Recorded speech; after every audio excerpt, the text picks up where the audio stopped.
What's up, you guys? It's Robert at Shy Bears Plus. Follow me on Twitter and Instagram. You found me here on YouTube. Subscribe. Tackle the bell so you don't miss any content. And if you end up liking this video, don't be scared to hit the like. That's what's up. All right, here we go. Bears versus Rams. Post-game show. A day later. Still sucks. Still sucks as bad as yesterday. I really wish I could have, came to you right away, but, it's work night, things like that. So here we are, off of work, responsibilities taken care of. Bears didn't take care of their responsibilities, and they went ahead and they lost 7-17. Lost to the old Rams. Can you believe it, folks? I was picking them to win. I could. I don't know why. What did the Bears show us this year that made us really think that they were going to win? Shame on me, I guess, right? Anyway, but yeah, it's over. Season's over. Who cares now? 6 more weeks of Bears football, and it's pretty much Groundhog's Day. Every single week, you're going to wake up to the same old fate, right? Season's over. You're not going to the playoffs. It sucks. It sucks bad. This game will probably be forever known as hipgate. The hipgate game. If you would have jumped on Twitter last night, the conspiracy theories were flying, boy. Woo! Man, who knows what really happened? I don't know. I'd love to be a fly on the wall at Hallis Hall to find out what in the world actually happened or what's fake and what's real and any of it. I want to know what's going on. Not that anything really matters, but it is what it is. Felt super fishy. So yeah, during the game, everything pointed to as if Mitch was A-okay, and they were just pulling him over. Nagy comes over, gives him the man hug, tells him he's coming out of the game. Mitch looks like he's super upset. He doesn't want to. He's sad. Feels bad, man. He's got Pepe face or whatever. That's all right, man. Zoomers and gloomers, they get upset. But, so yeah, we all thought he was getting pulled for performance, and then, we weren't notified by injury, and then at some point after that, I don't know when my tweet came through, but Bears PR said that he had a hip. I didn't know until I was on the way home from my buddy's house that there was even a hip involved. And then we get the Nagy press conference, and, I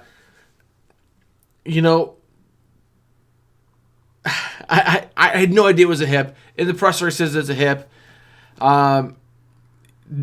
Then Mitch comes out after a long pause. It felt like they were prepping him to say, hey, Nagy said it's a hip. Your hip was bothering you. Blah, blah, blah, blah, blah. And here's what you're going to say. And then the story still didn't match up. No one knew when he got hurt, how long he was dealing with it, when he got evaluated, if he would attend or not. Everything seemed crazy. What the hell? No one's story matched up. It was like, I don't know. In the moment, it felt like Nagy didn't know what to do. He realized they're going to lose the game and wanted to throw Mitch under the bus for not running the system right. And, hey, I'm going to get my guy chasing there, and he's going to make decisions, and I'm going to prove him, and we're going to come back and get a score. Maybe not win, obviously. It was kind of a tough game to win at that point, but, I think that he thought he was going to prove it. Or maybe it's all BS, dude. I don't know. Maybe it truly was injured and it was getting tighter. Things happen.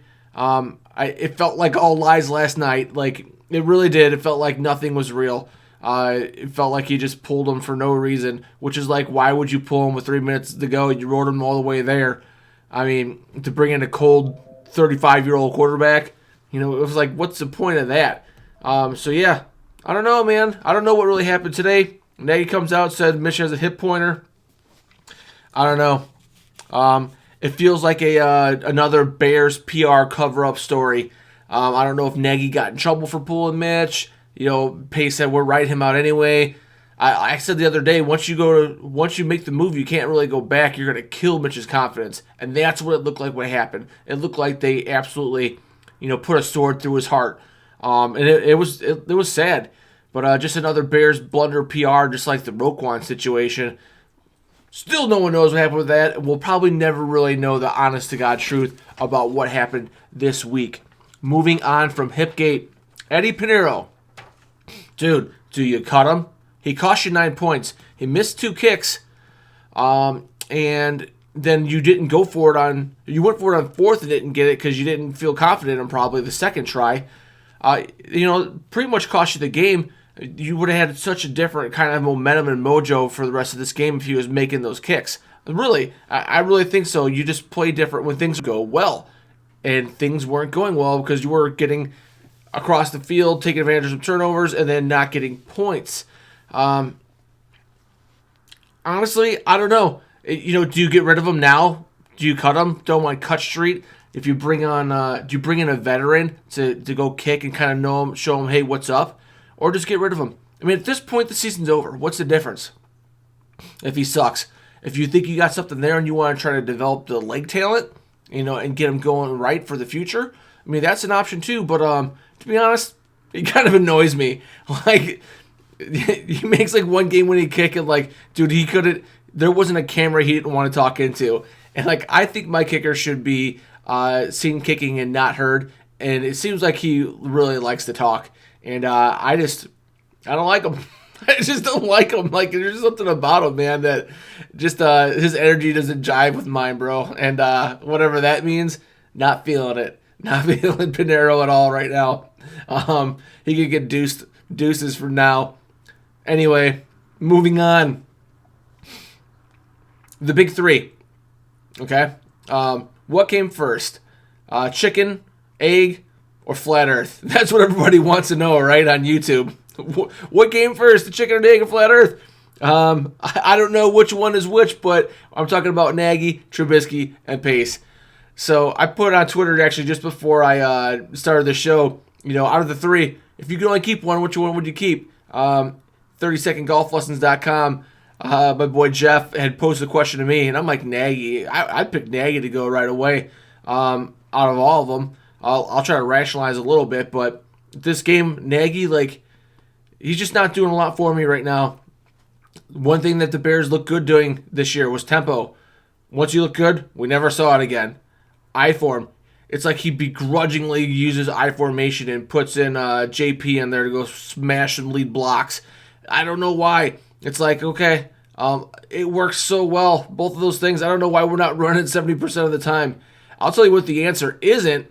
The answer is not letting Mitch throw the ball 50 times. That's not what you should be doing. So I don't know why, but I guess we'll just continue on. It's like, then you look across the field and you see McVay, and McVay completely changes offense to power running up the gut, bringing everybody in, pound the ball, take the ball out of Goff's hands. He had wide receivers, top 2 wide receivers out. Kupp was the only one that was left, and he made the adjustment. Just like Nagy should have looked at this team and going, this isn't the greatest show on turf, and this is not Kansas City. So let's not call Kansas City plays. Let's form our own identity, and that's something that we didn't do. McVay just changed up his whole team, the whole game plan to try to beat us.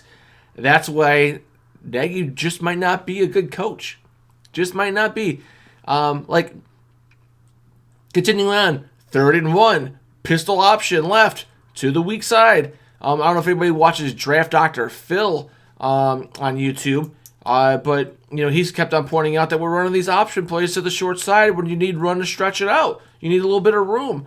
It's kind of nonsensical. I mean, I understand mixing it up and going a week every once in a while, but like, that's like to mix it up after you've already established that you're doing well on the good side. So, I don't know, man. And then it's like, okay, you come out in pistol. All right, something's up. You come out in pistol like twice this year. And then Patterson's in the backfield. So everyone's going, Patterson's in the backfield. Let's watch Patterson. And it's not, and you're not sending a bunch of people out in routes. So, okay, what is Trubisky and them going to do? Well, Patterson doesn't really run off tackle. Doesn't run off, I mean, they'll either let him slam it up the gut or they, run that toss or get him outside. So, yeah, they tried to get him outside with the option, and it didn't work because you're not fooling anybody with all that. 3rd and 1, you probably could have ran it twice. You probably could have ran it one time with the fullback. You could have ran it once and the QB sneaked and got the first down. Why did we ever run that play? I don't know. I used to stick up for Nagy all the time. I'm like, okay, dude, I get it. You don't want to be predictable. And players have to execute. So you can't always just blame the coach, but like you're putting together enough tape to where you're going, what are you doing? What are you doing? And it's just not getting any better. You know, you're not seeing the progress in the play calling. And, you know, he talks about like scheming. Oh, I would change the scheme for this or that. Dude, like, I don't even know. Like, I understand that you're trying to like scheme against their defense, but you're scheming into things that are not our strength. So I just don't understand that he doesn't know that you have to get first downs and continue to move the ball and get into the end zone. It just, I don't know. It's like, seriously, it's like someone, you gave your 5-year-old kid the controller Madden and he's just indiscriminately picking plays and seeing what happens. Oh, that's a pass play. That looks good. We're going to throw it deep every time or whatever. I don't know. It drives you wild. And then like a couple weeks ago, Nagy says, hey, they didn't bring me in here to run I formation. No, they brought you here to win. I doubt that they said, I want you to bring in the Kansas City offense and that's it. They brought you here to win. And like, hey, once you at some point realize that we couldn't run that offense, I would go, hey, even if you did bring you in here to run the Kansas City offense, say, hey, Ryan, we got a problem. Like, this quarterback can't do it. Like, I don't have Kelsey. I don't have the weapons and we can't block it. Like, we're going to do something different. I'm sure he would understand if you're putting dubs on the board. You know, I'm sure Pace isn't stupid and he sees what's going on as well. So I'm not privy to what goes on inside Halas Hall. I don't know the actual conversations. I can only imagine, but I don't know. Man, it's been a hard day, bro. It's been a hard day. And the final thing with Nagy, the other thing that keeps popping your head up where I get rid of him is the lack of discipline. Like Patterson taking off your helmet. Anthony Miller's like not getting around quick enough, or maybe the throw was early. I don't know. Maybe the wet field he didn't get around quick enough on the comeback. I know he passed interfered. He was busy getting tangled up and trying to push off of a cornerback. Whatever the case may be, he tips it with one hand, and it's Trubisky's one interception of the day. So, and then he runs off the field and he's like throwing up gang signs. Like, I don't know a lot of gang signs, but I'm on Twitter and everyone's going, he's throwing up gang signs. So if he's throwing up gang signs, like, you just immaturity. Obviously, he's immature. Like, we've known that since day one. Like, just the weird stuff that he does. And number two, lack of discipline. Like, it pops his head up every so often. We're just like, you know, these guys are just kind of doing whatever they want. And to be honest, his attitude on the field and his body language doesn't do much for me either when a ball doesn't get thrown his way. And that goes for Allen Robinson too. Even though he's a stud, sometimes I'm just like, yeah, I mean, you don't have to pout. Like, okay, the ball didn't get thrown to you, so be ready to go block somebody. So yeah, I mean, I don't know if they called that on tape or not. Anyway, let's get moving along. Trubisky, dude, he's not the reason you lost. Sometimes he is, sometimes he isn't. I tend to give him the benefit of the doubt on stuff, but I mean, you could go on Twitter and you could post one play and and chastise and crucify the dude if you want because he missed a guy on this play or he missed this throw. People miss throws, people miss reads all the time. Obviously, the offense isn't going well, so you got to give him a little bit of blame too. But I mean, wide receivers are dropping balls. It's not that. And then, but yeah, in this game, I'm just like, dude, this is not the dude I remember seeing on North Carolina on the deep balls, just dropping the bread in the basket to people way down the field. Switzer, just having the confidence to throw up the ball to, I think his name was Bug, just dimes everywhere. Every once in a while, he would kind of underthrow a deep ball and he'd be on that back hip or whatever, and that's fine. But I mean, he was making enough plays, and then when he took off and run, man, he special on the run, running out of the pocket. He had his head upfield all the time, juking people, going through progressions, like stuff that you saw. You're like, man, if he could just do this all the time, all the flashes that you saw, like he's gonna be good at the next level. And it's like, I don't know. I feel like Nagy broke him. These guys broke him. This is not the kid from UNC. This is not the kid that, even under the Fox era when he got in, and he just looked like he was just making sharp, crisp passes, just throwing some darts around. You're like, whoa, we got something here, right? And then take it off. He won't even run with the ball now. And, like, he just has these, like, mind glitches. It's like, I used to think it was a strength when he tried to get out of the pocket. Now it's like, he can't decide if he's going to run or not, or if he wants to throw. He won't throw a ball out of bounds if he's going to get sacked. Like, even when he's scrambling. It's like, dude, just throw it across the line of scrimmage, get out of bounds. He's like, I don't know. He just can't do it. And, or then he doesn't run and then he doesn't complete a pass. It was a strength, but now, like, he's just, the mind glitches. I don't know. I don't know what happened to him. Man, I hope he was fixable. Anyway, Pace, you know what? As of now, I'm saying he's not looking good on Mitch. Like, he probably missed. He obviously could have taken Mahomes. That's an obvious no-brainer now at this point. I give Pace the benefit of the doubt because all those guys were projected to be like second rounders. And everyone thought that defense was going to go. Like, I committed his balls to pick a guy and take him. I mean, because you never know when you're going to be picking the top again and pick the wrong guy. I mean, maybe. I mean, if he might have been the right guy and we might have broke him, who knows? I don't know. But I'll tell you what, he's no worse than Goff. Goff didn't look any good. Goff doesn't impress me. I know they're not the same draft, but, like, it could be worse. You could win with Trubisky if you would change your game plan and play to your team's strengths, which he, like, refuses to do. But, yeah, Pacey built this D. He's acquired a ton of talent. So, Trevathan goes down. Did you miss a beat when your starting inside linebacker and team leader goes down? No, you play great defense because Pace is stacking up players on top of players on top of players at positions. Kevin White, I'll give him a pass. It was his first year. He didn't have a full recruiting or full scouting season really with his whole team. I don't know what happened with that. I didn't really love him. For as big as he was, I didn't think he played big, like above the rim. But hey, it is what it is. I'm gonna get off Floyd. He's gone. So that's get off of White. He's gone. Floyd, hey, look, say what you want. He might not be a second superstar, but he's been a starter ever since he's been here. And you know what? He's just not getting the sacks you want. It's not like he's like a bus. It's not like he's out of the league or something, or he's had to be cut after 3 years. He's been a solid player on a really good defense for 3 years. All right, like, I wish all the misses, like, he could be Kevin White, just gone, not even playing this year. I know he's hurt or whatever, but I feel like, between lots of late round picks that have kind of developed, you missed with Shaheen, but he's hit on a lot of dudes and had some good free agent acquisitions and doesn't put you in a situation where you're always just capped dead to water. So yeah, I give Pace a pass, man. I mean, his biggest miss might be Nagy. Did you bring in a guy for a big offense? Well, last year you were middle of the pack, and this year you're probably the worst offense in the league. So that might be your biggest, just his inexperience and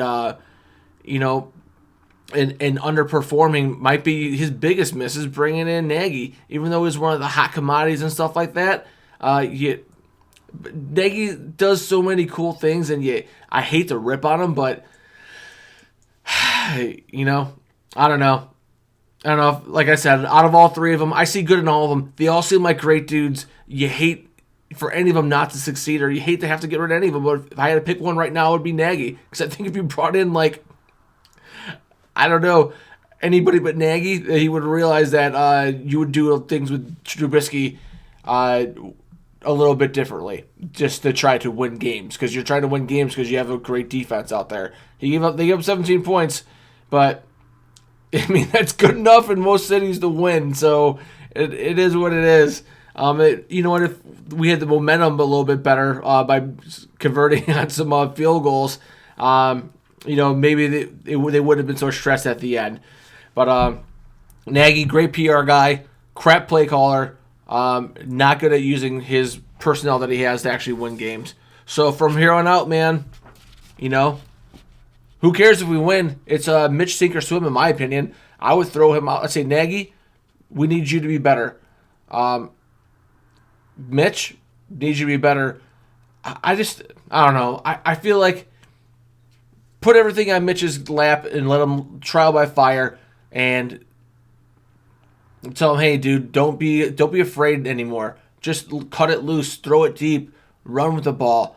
But I don't know. I don't know what the messages are at Halas Hall, but I mean, my gut just says, like, dude, no point changing now to try to win. You should have did that 5 weeks ago. Now, then run your offense and see who can run it and who can't. Know who you have to get rid of, whether it's your quarterback, which tight ends. Bring up these tight ends, and see if someone can make an impact for you. Or none of them should be back. Allen Robinson should probably be back. Gabriel, I don't know. You got Miller. Maturity, attitude, I don't know. You got Wims. Ridley can't even make the actives. You got some young talent that you want to see who could run these positions in this offense or not. You know what? And if you win with Trubisky or whatever, then hey, maybe you had something out after all. Maybe he finally figures it out. If not, then and it's gonna look bad. It's gonna look really bad, and it's gonna give you the face, the leg to stand on when you have to bring in a veteran or draft another QB. Give up your 2 first, you have the next 2 first again and your 2 seconds this year, and go get yourself the quarterback you want. Pay your ransom. You want to talk about, complain about Nagy for trading a couple of 3s or whatever, 3 and a 4, 2 3s and a 4 to move up to get to a quarterback that you want? Well, imagine what you got to pay this year. That's going to seem like nothing. That thing, I think that's so played out. That's such Nagy moved up for one spot. He gave up nothing. Most people don't even hit on their 3rd and 4th round picks. So, who cares? That I've never cared about that whatsoever at all. But yeah, final thoughts. Wide receivers had some opportunities to make some catches. Whether it was Gabriel Juice, you dropped some balls that would have extended some drives. The offense was probably worse than you think because and 2 special team plays, we ended up getting the ball back. God, we shouldn't have lost that game. Or maybe we should. Maybe we deserve it. Maybe we do. I don't know. Yeah. Then there was 2 third down where Mitch and the wide receivers weren't on the same page, and I don't know whose fault it was. Mitch throws the back shoulder. Well, I think Robinson's running a 9, and then vice versa. Mitch throws deep, and I think it was Gabriel or something was running a comeback, and they're just not on the same page, and it was just infuriating. It was hard to watch, and those things, and then him skipping in a nice little one hopper into Gabriel on a 3rd and 1.5. Between a combination of some of those things, maybe that's why they pulled him. He wasn't performing, and just I understand just not being good enough. But when you don't make the right read and you guys are on the same page, that had to be pretty frustrating. And I don't know. I'm just speculating, just a dude on here on YouTube, telling you what I think. But finally, I really hope that this D doesn't quit on this season, because the last thing we need to do is start giving up 50 burgers and really making this stink really bad. Because this stinks already. It's gonna be a long rest of the way on out, and you'd like to think that this team isn't gonna quit. You really look at this team and go, man, there's so many good dudes on this team. They seem like they're professional. They seem like some we's and not some I guys, and you really do appreciate it. I don't think that, I don't know. It could be the Browns, right? With all the stuff with the brawl and everything that's been going on with them. You're not. Seems like you got a bunch of good dudes, so hopefully it's competitive to hear way out. We should probably win next week. That's a bad team we're going to play. I think we're playing the Giants, and they're not good. So, we're not good either, but we're a lot better than them, I feel like. We must beat the Rams. So, yeah, that's where we're at, man. In hell. Groundhog Day. Over and over for the next 6 weeks. Enjoy it. Make sure that you come back to @ShyBearsPlus. Give me the crispy follow on Twitter and Instagram. Go ahead and subscribe, tackle the bell, leave a comment, give me a thumbs up if you liked it. Bears are down. They're down. It's going to be rough, man. I don't know what's going to happen. I don't know who's going to be making decisions. I don't know if at the end of this, Pace will be gone. Maybe, I don't know how many times you want to, if you're going to give them 3 coaches to hire or 2 quarterbacks to find. I don't know what they're going to do. I mean, you didn't bring in a young guy to oust him. You got to let him develop. Nagy, I think they all got time left of their contract. Nagy, you didn't bring in an inexperienced coach to not let him develop into a coach, although he's not showing any signs of getting any better or doing anything differently. And then bring in an inexperienced quarterback that's supposed to take 3 years to run an offense, inexperienced in college, and you just get rid of him after 3 years? I don't know. You taking all that consideration? Maybe the people who are making decisions should be making decisions. I don't know what's going to happen, but I'm going to try to enjoy this Bear season here on out. So, Bear down. We'll see you later on this week.